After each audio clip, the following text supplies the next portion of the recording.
Hey. Hey, you want to tell us something? Yeah. No, I'm so glad you could come over. Come over. So, had an important question to ask you, and I'm so sorry. I meant to call you last night. And it's about today's scene. Yeah. Who are the Last Jedi? We're not doing this, Josh. No. Josh, I'm not answering any of your Star Wars questions. No, Daisy, you're not. You're answering her Star Wars questions. You've been tested for midichlorians. Who are Rey's parents? Is Finn paralyzed from the waist down? Waist down. I'll tell you that Olaf is in Frozen too. Come on in. Okay. I have no more questions. Okay. I have no more questions. Okay. They do. How many musical numbers are there? Is it more than one Jedi? Is it ominous? Josh? It sounds ominous. Yo quiero saber cuál es el tamaño real del líder supremo, Snoke. Are you a Jedi? Answer my damn question, Daisy. Josh? I'm so sorry. I didn't mean to raise my voice. Does Luke finally get to say any lines in episode 8? Please tell me, Daisy. Ladies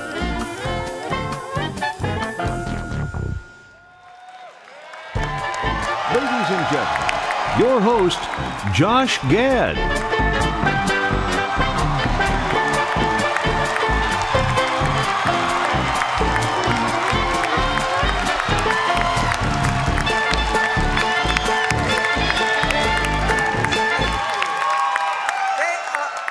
How exciting is this? This is crazy.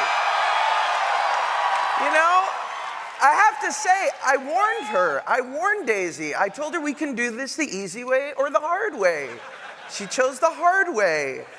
I have so many questions, and clearly I haven't been getting the answers, so I had no choice but to take it to the next level, folks. Welcome to the thousands of fans here at Celebration. Amazing. And the millions of Star Wars fans watching around the world this live stream right now. I am Josh Gad, and I am here because Daisy Ridley forced my hand. This is truly insane. I mean, this is actually my first time at Star Wars Celebration, and I'm so excited. I'm so excited. And I gotta be honest, if I weren't up here, I would be out there with you guys. That's how much of a Star Wars aficionado I am. Kind of love it. My Star Wars obsession goes back to when I was 4 years old. I remember watching the original trilogy on VHS, which for those of you who are millennials in the audience, is the same thing Wall-E uses to watch old movies in the movie Wall-E. You know, I remember skipping an entire day of school, camping out at night to go see The Phantom Menace. That's me, dressed as Darth Maul, and my friend dressed as something resembling Yoda. And then we skipped another day of school to watch the movie 3 times in a row. And I mean, they didn't have advanced ticket sales back then, that's why. And then, of course, I was lucky enough to be invited to the Star Wars premiere 2 years ago, which was amazing. But, thank you. But even cooler than that, I have to say, was sitting in the El Capitan Theater with an audience full of Star Wars fans watching the entire marathon from Phantom Menace all the way through Return of the Jedi. That's us with Mr. Ray Park back there, me and my friends. Incredible. There is nothing like that kind of anticipation that everyone was feeling. And you can feel that anticipation right now in this room.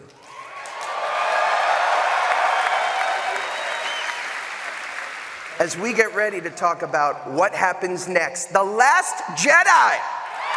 The Last Jedi. What does it all mean?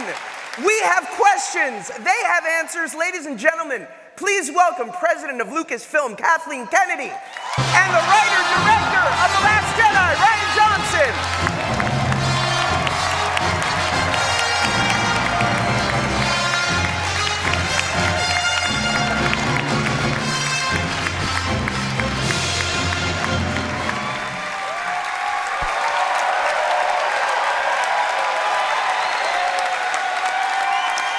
I mean, can I just call you the dream maker, Kathy? I mean, you're incredible. Josh. So, you've been very busy in the last 2 years since the last time we saw you at Celebration. You want to tell us what's been going on in the Star Wars universe? Not much. Okay. First of all, I want to say that we took a big risk last year when we did Rogue One. want to thank every single one of you out there for showing up, and not only showing up, but really showing us a lot of love, because it gives us the confidence to keep going in that direction. Thank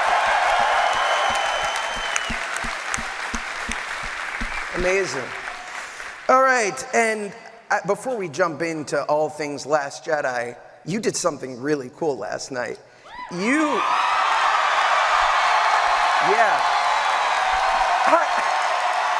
I heard. It's unbelievable.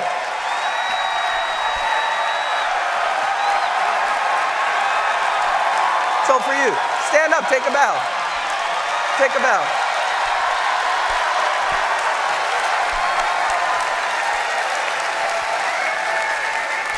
So, I gotta just say, the energy in this room, given that everybody was up until 3 o'clock in the morning. That is cool. so Nice to be Ryan, able to look out and see familiar faces. It's you were really out nice. there. You were out there for over 4 hours last night with this incredible group of people, mingling with the crowd. It was a blast, and I want to thank everybody, because yesterday, watching the 40th anniversary panel, and then thinking about just what this means to all of us, I started getting really scared. It's really scary coming out doing this, and coming out last night, getting to meet all you guys, feeling just the positivity, feeling the encouragement, and just getting to actually. I don't know, just meet you guys and get to know you a little bit. Thank you. This is the best fan family in the world, man. You guys are the best. Made me feel so good. So thank you. Amazing. All right.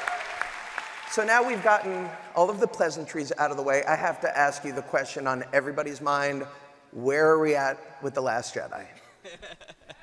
We're in post-production. We're still editing, but we're very far along. We're doing quite well, and it's all coming together. Yeah. Was that a picture, by the way, before? Can we go back for a second? Is there a picture of you? Hang on. No, not that. That's you with these people. We did that. Is there a picture of you signing the Millennium Falcon? Did I see that right? Is that you signing the actual Millennium Falcon? It's a perk of the job. That is so cool. So I assume there are no close-up shots now of the Millennium Falcon anymore after that. No, you can't. Yeah, if you look very closely on any of the flybys, you'll see.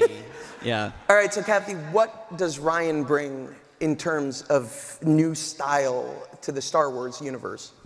Well, I think you're already getting a sense of it, but I'm going to embarrass him by saying that he is on his way to standing alongside many of the great filmmakers that I've had the opportunity to work with.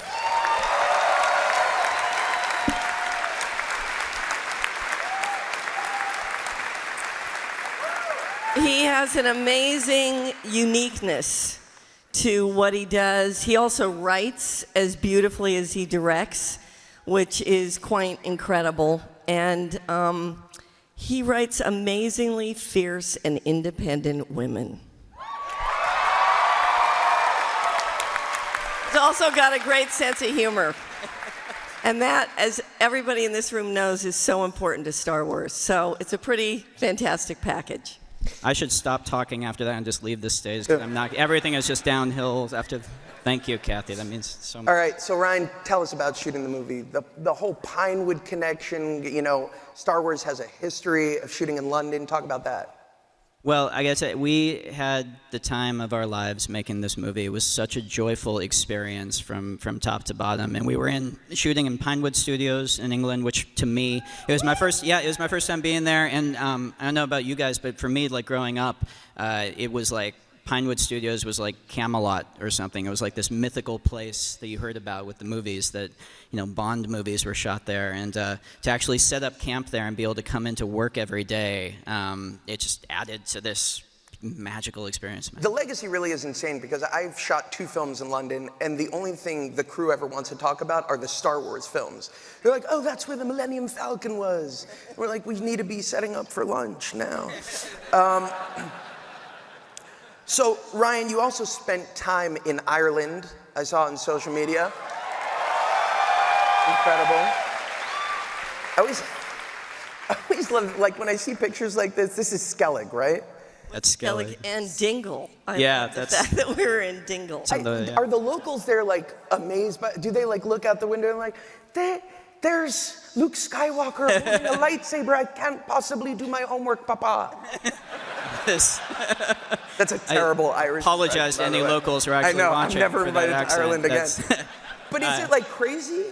Yeah, well, it was, I'll tell you, man, because we were up and down the west coast of Ireland, and everywhere we went. And anyone who's in Ireland right now who's watching this, we miss you guys. We love you guys. You guys were so welcoming of us and this big unruly film crew that came in and set up all this stuff. And you guys just had so much love for all of us. And man, we had a great time there and shot some beautiful, beautiful landscapes and just some great stuff. Speaking of shooting landscapes, I hear that you took a lot of pictures on set. Is that correct? Yeah. No, that was something I realized at the beginning of it. I realized I had kind of a front row seat for all this cool behind the scenes stuff, and I was, besides the set photographer, I was like the only person on set who could take pictures and not get like tackled and kicked in the face. So I have this is my war horse. This is my Leica film camera that I got right before Looper, and then when I was making Looper, I just had this on my arm and I just shot a ton of stills. Thanks. So I did the same thing on this movie. I just had this camera on my arm the entire time, and anything I saw was cool, I would just snap away at it. These are some of the shots you see here. But I ended up taking like thousands of pictures of the whole process, and there's the man. There's the man. Oh, that's one of my favorites. Look at that attitude. Billy Lord. And it ends up being, I mean, it was fun, and it also, at the end of this whole experience, because this is like, you do this, this is a once-in-a-lifetime experience, just to have all these memories captured in this poor guy. I feel so bad for that guy. Someone's got to do it. These are incredible. So the entire film was shot, wow. Yeah. I kept shouting, that's Stuart, our second AD, was grabbing that thing. I think that's Stuart. And I kept shouting, "You're the Force, Stuart. You're the Force." Wow, unbelievable. So the entire film was shot in black and white? Yeah, like, we haven't told Disney yet, though, so let's keep that. Dude, don't tweet that. Don't tweet that. Alan Horn doesn't know that yet. You heard it here first. I would be remiss not mentioning someone we all miss and love, the great Carrie Fisher, we saw in that picture.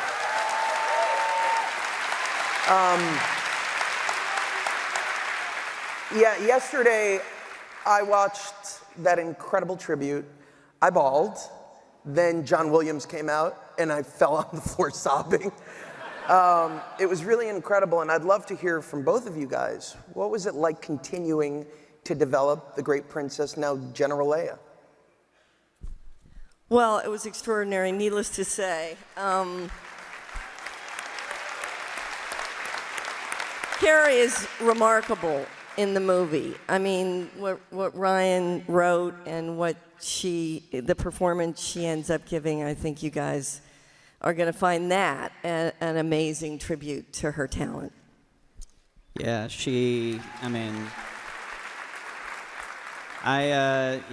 Carrie, it was such a moving tribute yesterday, and I don't know if I can add to that. I love her so much, man. I just adore her, and I connected with her first and foremost as a writer. She's a brilliant writer, is an incredible mind, and we would sit on. I'd go to her house. We'd sit on her bed for hours and go through the script, and we would just have these kind of stream of consciousness, jazz poetry kind of like ad-lib sessions, and I would just scribble on my script everything she said, and then at the end of 6 hours there would be like a 4-word line of dialogue that would be like the distillation of all that. That was brilliant. I'd be like, oh my God. Yeah, I saw that piece yesterday where she can remember every single line that she did from all of it. That was incredible. Well, she truly was ahead of her time and led the way for what has become a legacy of strong, empowered heroines. Speaking of strong, empowered heroines. 2 years ago, at Celebration in Anaheim, we were introduced to a new heroine, a new face who has now become part of the iconic Star Wars lexicon, someone I've had the pleasure of working with, getting to know, and harassing on a daily basis. Please welcome Daisy Ridley!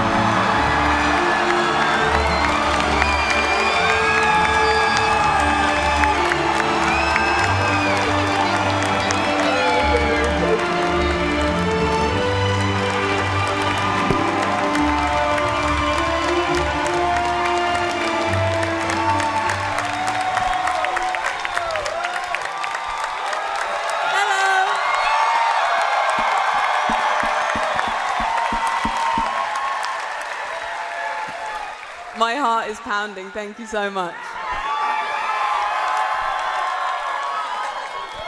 Oh, hello, Newman. Hello, you. Daisy. I would love to put the past behind us. It's not about my questions anymore. It's about their questions now. You don't owe me anything, but you may want to think twice because they seem like a very aggressive crowd. And the millions of people at home watching, I'm sure, would like some of these questions answered as well. So I've got a couple of questions I'd like to ask you, up to you whether or not you want to answer. Are you and Luke related by blood?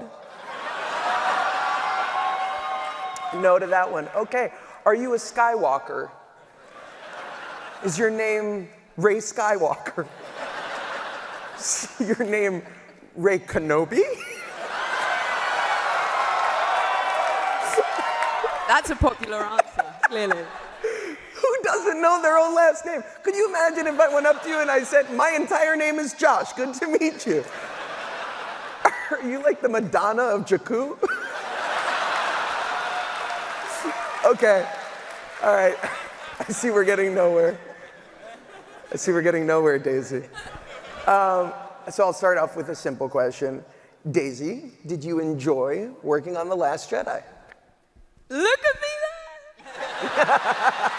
That's cool. Do you know I actually can tell you some things? Yeah. Yeah. A small amount I have for you.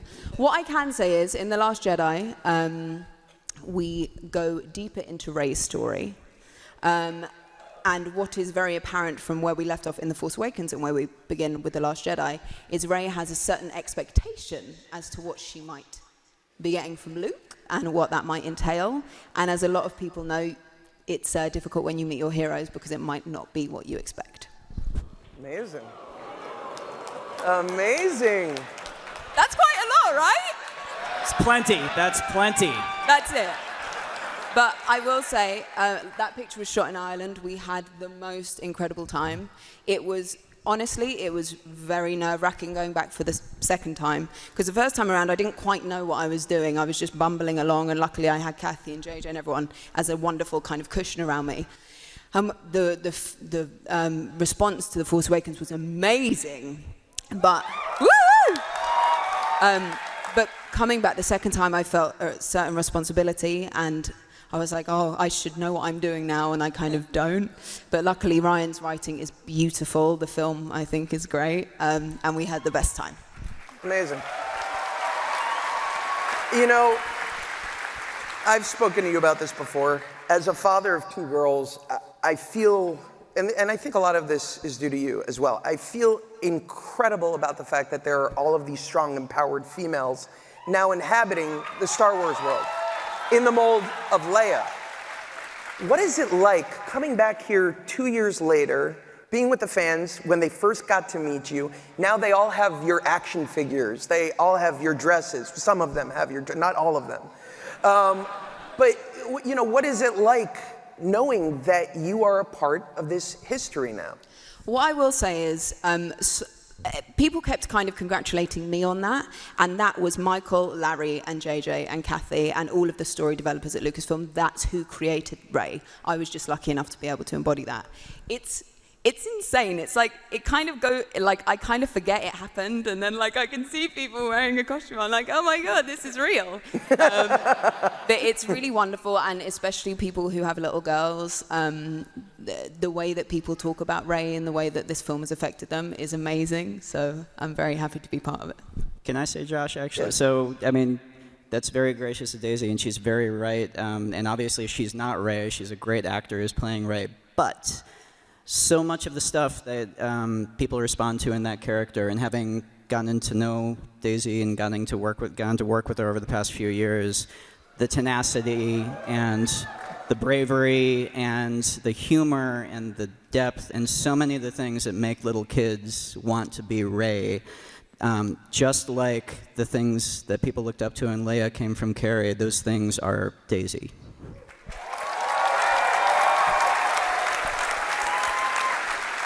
Some really cool shots. By the way, my daughter's favorite action figure is the Rey doll. And I say, put that away. She won't answer any questions. Put it away. All right, without divulging too much, obviously, what are you most excited about for fans to experience in The Last Jedi? I think what we're all very excited for, Luke's first words.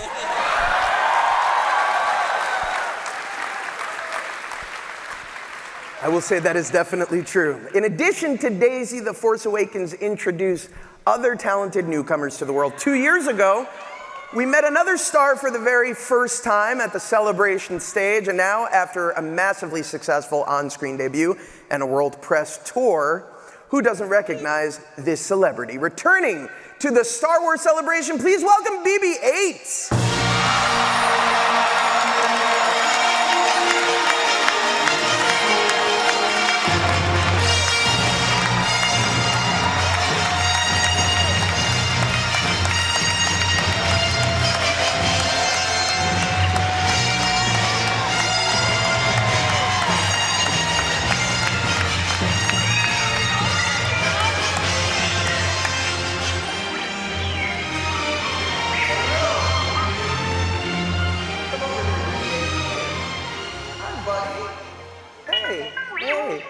As you remember, you and I were talking backstage. I was telling you that I've been studying Droid Rosetta Stone. Right? Got a couple of questions for you. First off, how are you today, 8? Do you mind if I call you 8? Oh, he says, no, please call me BB-8. Unlike Daisy, I have a full name, and I intend to use it. Oh, that's passive-aggressive, BB-8. All right, what was it like working with the great Rian Johnson? No, right. I love Looper too. Yeah. No, who doesn't love JGL? He said what? Shame on you, Ryan. Shame on you. That joke went over much better in rehearsal. All right, finally, this is a softball question, BB-8. Take your time with this one. How should I phrase this? Who is the Last Jedi? Come here, BB-8. Droid, don't do it. Don't look at them. BB-8, look at me. Don't do it, BB-8. Look at me, BB-8. Look at... No, I know what an NDA agreement is. No. There's no reason to bring lawyers into this. All right, BB-8, ladies and gentlemen. This is incredible.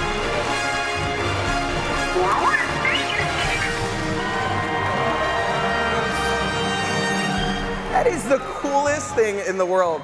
I'm like amazed at how much the technology has advanced. Because it used to be like a puppet, right? Yeah. Like puppet control. I don't know what you're talking about. That's BB-8's. What I know, are you talking about, Jay? I know, that's BB-8, but his, all right, we'll talk about it later when the cameras are off. So speaking of BB-8, he was one of my favorite characters in the film. And I think one of the coolest things about him was all of the physical comedy that you guys came up with. I remember the moment where he uses the lighter as a thumbs up. Are there new technological advancements and comedy moments with regard to BB-8 in the film? Oh, yes, there are. Yeah, the best advice I got going into this whole process was from JJ's editors, who told me you can't have enough BB-8. And we followed their advice. He's the Buster Keaton of this movie. No, I'm excited for you guys to see what he does in this movie. It's pretty fun. Incredible. Incredible. All right. He has become one of the most recognizable faces in the world after his Star Wars performance in The Force Awakens. Please welcome everyone's favorite former stormtrooper,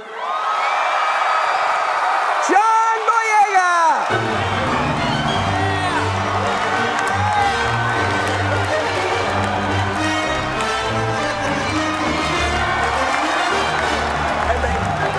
How you doing?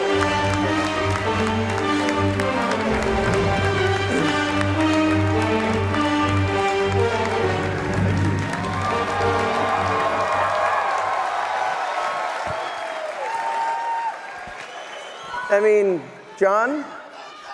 Oh, man. Oh, my God.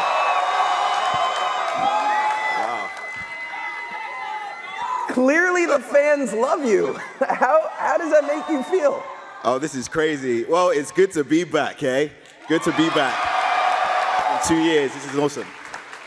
All right. When we last saw you, how should I put this? You were not in great shape. How's the recovery process been? A lot of therapy and back to tanks. What's going on with Finn right now? It's been painful. It's been a process. I think Finn definitely stood up for himself at the end of Force Awakens and caught a bit of an injury to the back. So he's in recovery, but he will be back in The Last Jedi. And he's not playing this time. He's not playing this time. One of the moments that I remember clearly was watching you jump up and down so enthusiastically when you saw that first trailer. What is it like going from that moment to being here now after all these years, knowing that everybody knows your character and it's as iconic now as Han Solo, as Luke Skywalker? How does that make you feel? It's phenomenal. I mean, but it's a process I didn't go through alone. Obviously, I've had Daisy here and Kathy's there, been there since the beginning, and JJ, and now we've got Ryan on board and a new team at The Last Jedi. But it feels fantastic and phenomenal to be here and to go through that path. And it just feels crazy that we're so far away from The Force Awakens, and now we're at the second installment of a franchise. It's awesome. You and Daisy have gone on like this meteoric rise together. I mean, it's unbelievable. So, do the two of you ever just call each other up and go, "Hey, cultural icon, what are you up to today?" Well, me and Daisy, I was working on Pacific Rim, and Daisy was working on... Murder on the Orient Express. Yeah, and we spoke to each other in different costumes, and it was strange. It was kind of like, no, we need to get back home. It's good to be home. It's good to be home. We love having you back home. All right, so John, one of the iconic relationships that come out of The Force Awakens is that of Finn and Poe, and of course the now legendary jacket. So unfortunately, Oscar couldn't be with us today, but I've got to ask, does that relationship continue to blossom in The Last Jedi? Absolutely. Poe's my boy. Poe's my boy. So there's always a new adventure for us to go on. I'm very excited. Anything else you want to tell us about Finn? Anything else he can tell us about Finn? Well, in The Last Jedi, it's a test for all the characters, but specifically for Finn, he wants to find his place now. Is he going to be a part of the Resistance, or is he going to keep running away from the First Order? We'll see. Cryptic. Speaking of the First Order,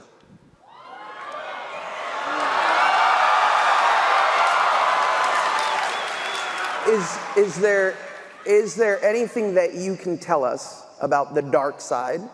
After the demolition of Starkiller Base, does the First Order have to go back to the drawing board, or was that just one part of their plan for galactic domination?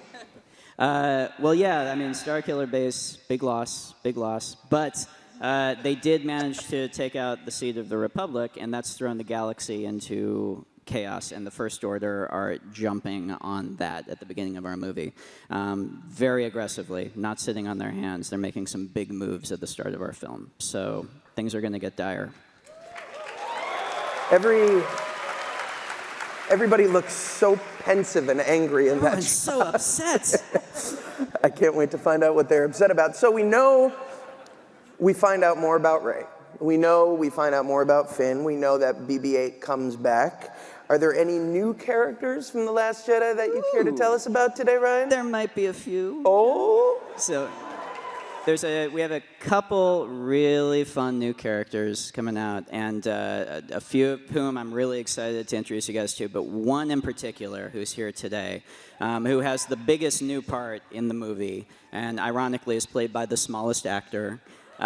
She is one of my favorite people. You guys are going to love her so much. I adore her, and I'm so proud and happy to introduce to all of you Kelly Marie Tran, who plays...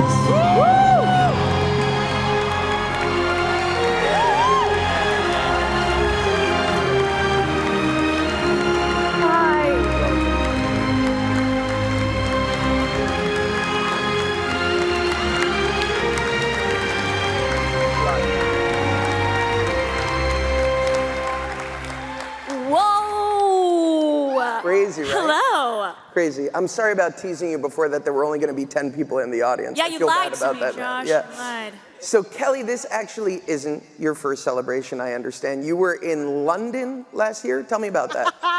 Yeah, I came to Celebration last year. I was sporting my Finn t-shirt. I walked the floor. I learned how to use a lightsaber. I went to all the cool booths. It was incredible, and I got to just hang out, and the energy and the enthusiasm is just insane. It was amazing to be there. So when you were cast in The Last Jedi, I understand you had to keep it a secret, even from your own family? Yeah, they didn't know for 4 months after. I told them I was doing an indie movie in Canada. At one point, I actually got some maple syrup so I could bring it back to them, so they thought that I was really in Canada. I love how far the lie went. I was like, I'm committing to this. All right, what can you tell us about your new character? Oh, I'm so excited to share this with you. So my character's name is Rose.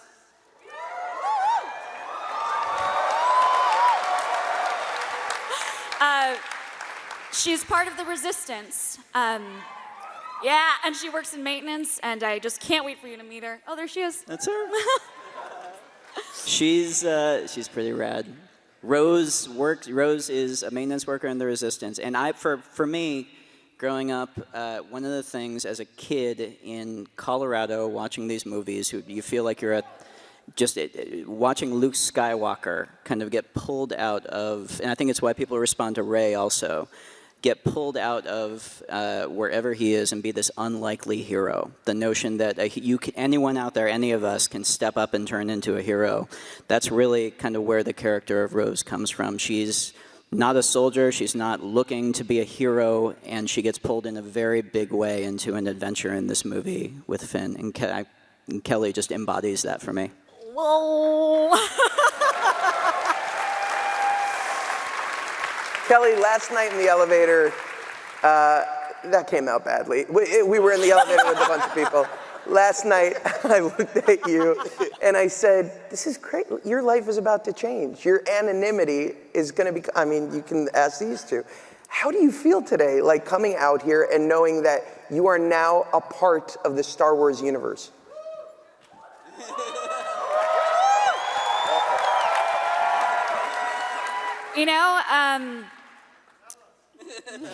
I'm going to tell you right now. It's just, it's incredible. I think so many people tell you what this is going to be like, and then you get on the stage and you just hear so much excitement and so much love for this thing that you get to be a part of, and I just want to do it justice. So thank you, everyone, for letting me be here. Yeah. And now, a man who plays one of the most iconic characters in film history. The one, the only, Mark Hamill.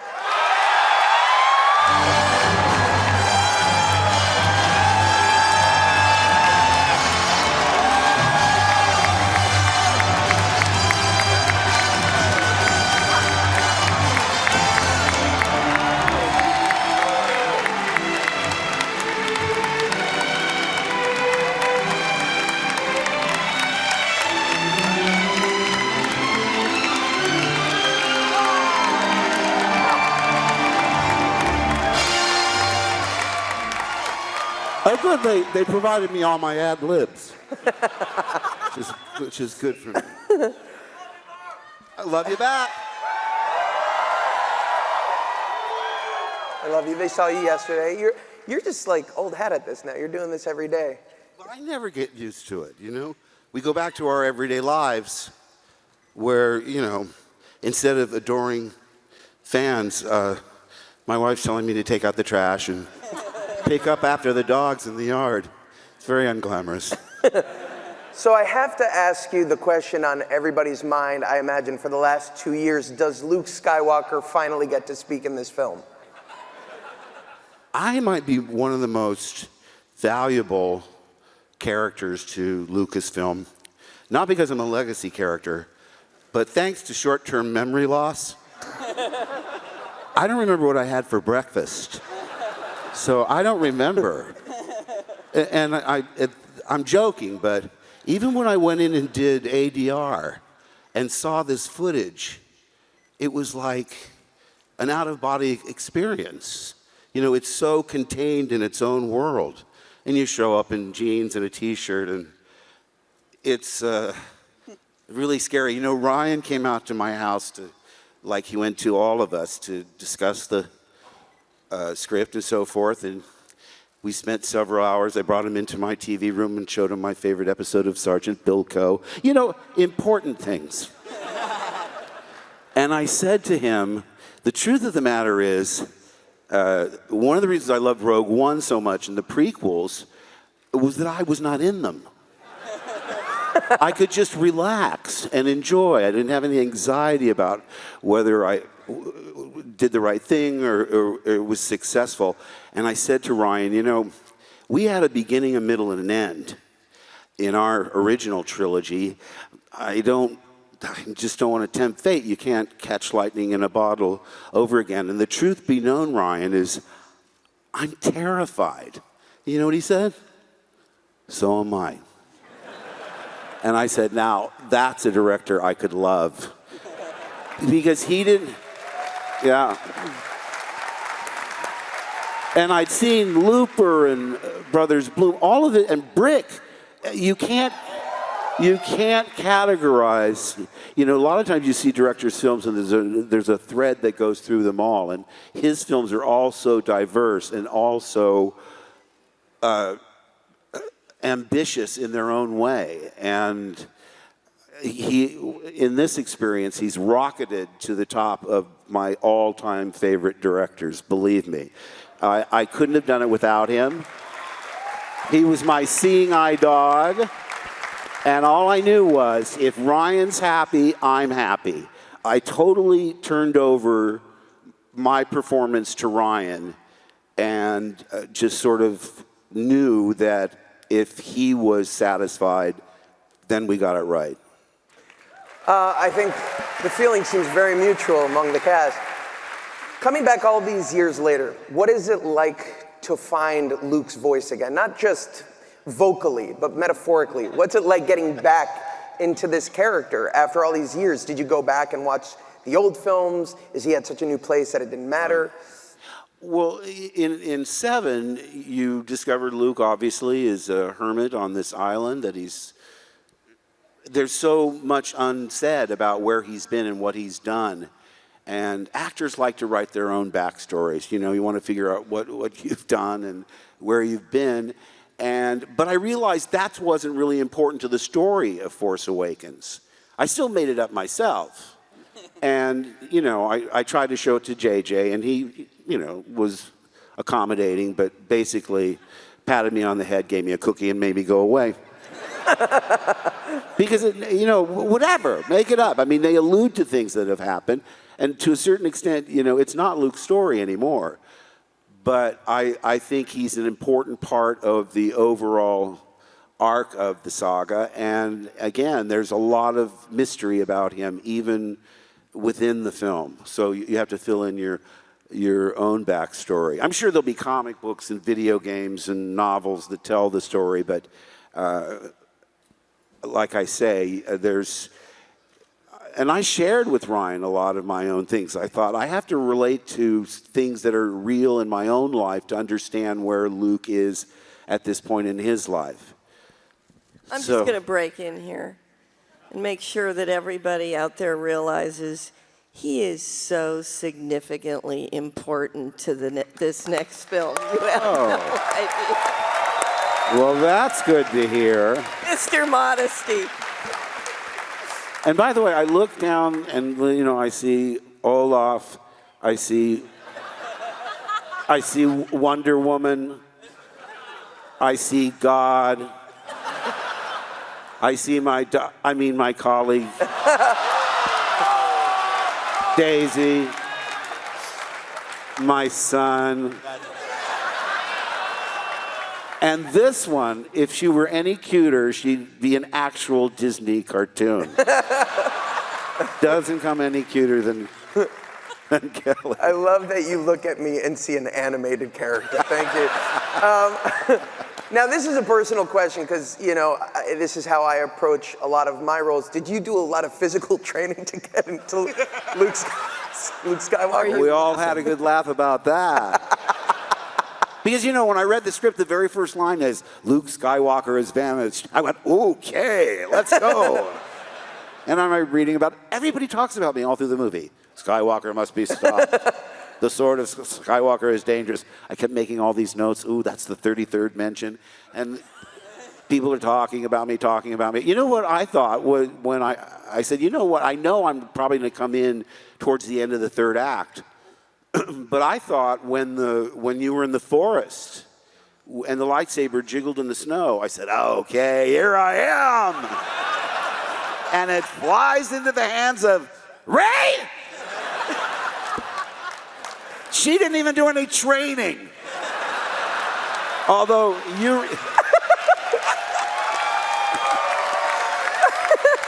you all reminded me, I didn't finish, I dropped out of school, so I should talk, right? But no, eventually, the only thing that made me nervous is I thought if it doesn't work and I turn around and it seems so obviously a cliffhanger, which I'm standing on the edge of a cliff, get the metaphor? I thought, maybe they should just print "to be continued" on my forehead. But after all that training, I went for 50 weeks, twice a week, never canceled and was never late. Not like some people, I can say, space sis. But, so I thought I was going to do something physical. And I read the last page. I said, really? I turn and remove my hood, that's it? Then I joked about a big, long speech that was cut at the last minute. See, I've lost total credibility with the public through social media because I lie all the time. And I post, an exclusive look at an episode 8 trailer, and it's a picture of my trailer on the back lot, what my kids call dad humor. So this year, someone said, are you going to post one of your classic April Fool's jokes? And I said, absolutely not. So believe any outrageous, crazy, or absurd notion I post that day. I can't get away with it anymore. It's like the boy who cried wolf. Nobody believes me. That's why on this April Fool's, I didn't even wait. I just put April Fool's picture and said, in episode 8, Luke has taken a vow of silence but communicates telepathically. I'm hoping to do voiceover, but director Rian Johnson is leaning towards subtitles. Make the kids read. Make the kids read. Yesterday was the incredible 40th celebration, which you attended. Anything you want to say to all of these incredible fans after 40 years of going on this journey with you? Well, listen, you people, first of all, if it weren't for you, I wouldn't be sitting here right now. No, honestly. You've been so supportive. You're there for us all the time, in good times and bad times. I got a little flack last night because I made the comment, you people are more supportive than my actual family. Because they criticize and make fun of me, and I'm sure you do too, but not to my face. But no, I thank you all so much. I mean, it really is, it's almost moving when you really think about how we've affected so many people, inspired so many people, and that it's generational, that it's handed down. The original fans are grown with children of their own. I met my wife online for Empire, whatever it is, it's, and going to the hospitals and meeting these kids that have such dire adversities in their lives. No. It makes you feel like, it puts things in perspective. It makes you think, maybe just doing voiceovers on cartoons and playing the trickster is so trivial compared to the kind of benefits that these kids get from meeting people like this, because it's so inspirational to them. I mean, I met a little boy who had lost his arm because of tuberculosis, and he told me, I wasn't worried because Luke lost his hand. Oh. I know.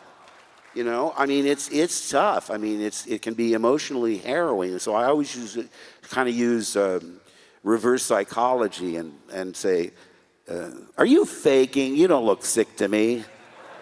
Come on, you're trying to get out of schoolwork, right? But I'm telling you, it's a gift and something that I will never take for granted. So thank you all so much.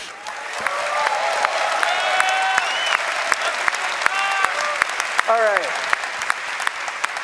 I would say that this crowd has been unbelievably generous and patient. So I'm going to ask, Ryan, do you have anything that you brought today for the fans?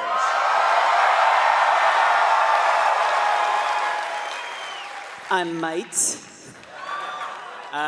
So I want to show you guys this. I'm so excited and happy about this. We have a teaser poster that is No. Wait a second. I just want to reenact for everybody at home. This is what we heard. Just stabbing in the back. When you guys see that, so can we put it up? It is absolutely gorgeous. Whoa! Can we zoom out? All right. What?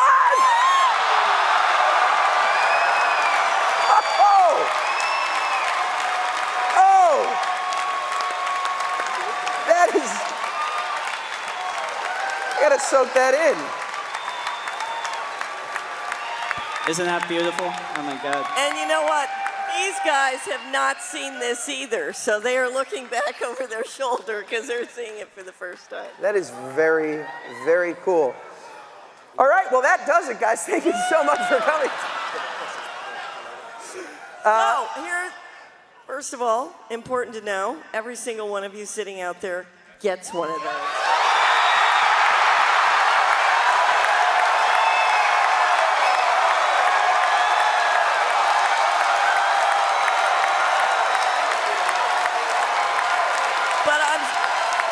I'm sorry to say that I don't think we can get Ryan to stay up all night and sign every single one, so I hope you understand that. Maybe.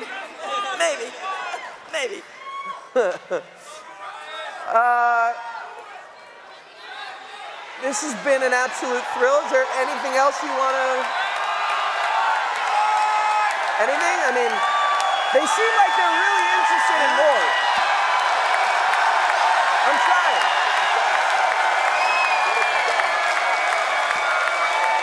Anything? There's a trailer. Of course there's a trailer. What are you talking about? Of course.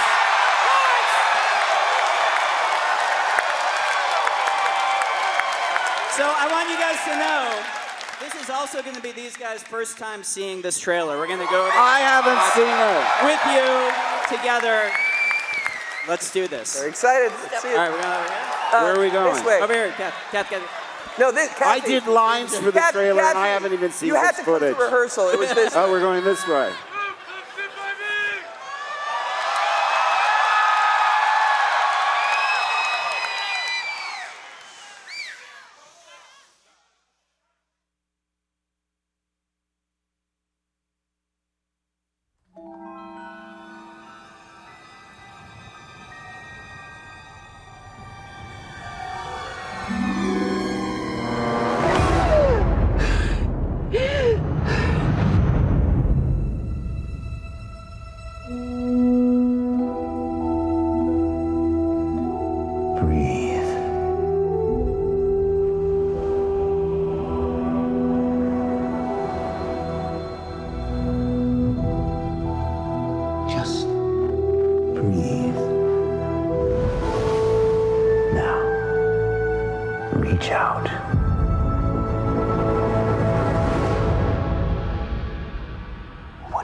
Light.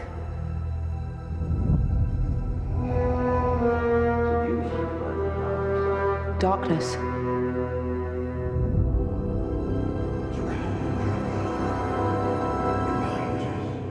A balance. It's so much bigger.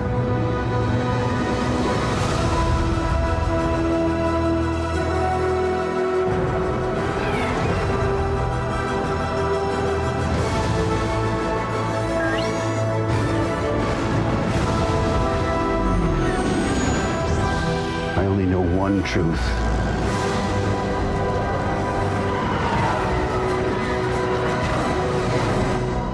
It's time for the Jedi to end.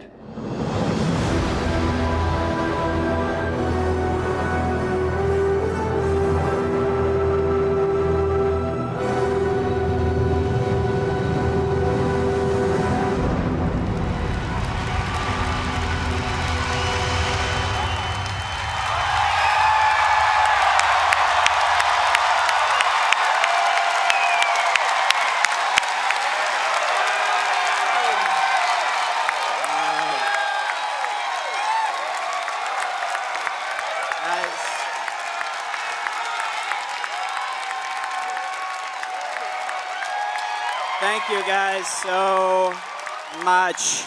I am so proud of this cast and crew and everything that I'm so proud of this movie. I cannot wait for the coming year to show you guys more and more and to show you the movie eventually. That'll happen eventually. Right now, though, all I want to do is watch the trailer in this room with you guys one more time. I roll it again. Guys, thank you so much. Much more to come. We love you guys. Thank you, Celebration.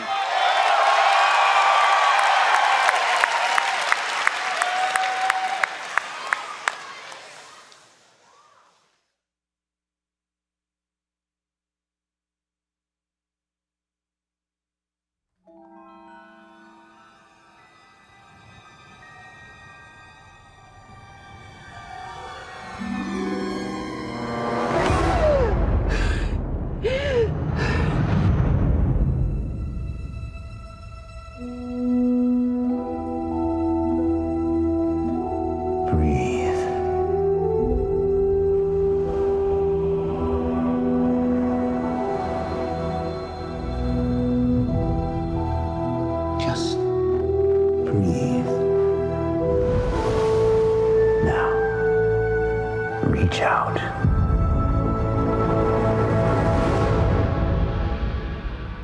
What do you see? Light.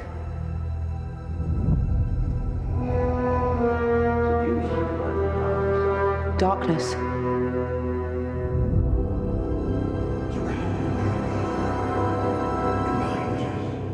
A balance. It's so much bigger.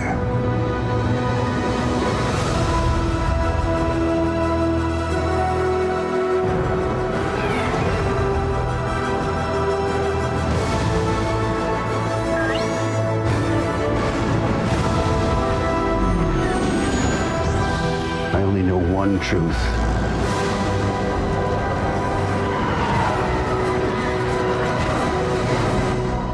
It's time for the Jedi to end.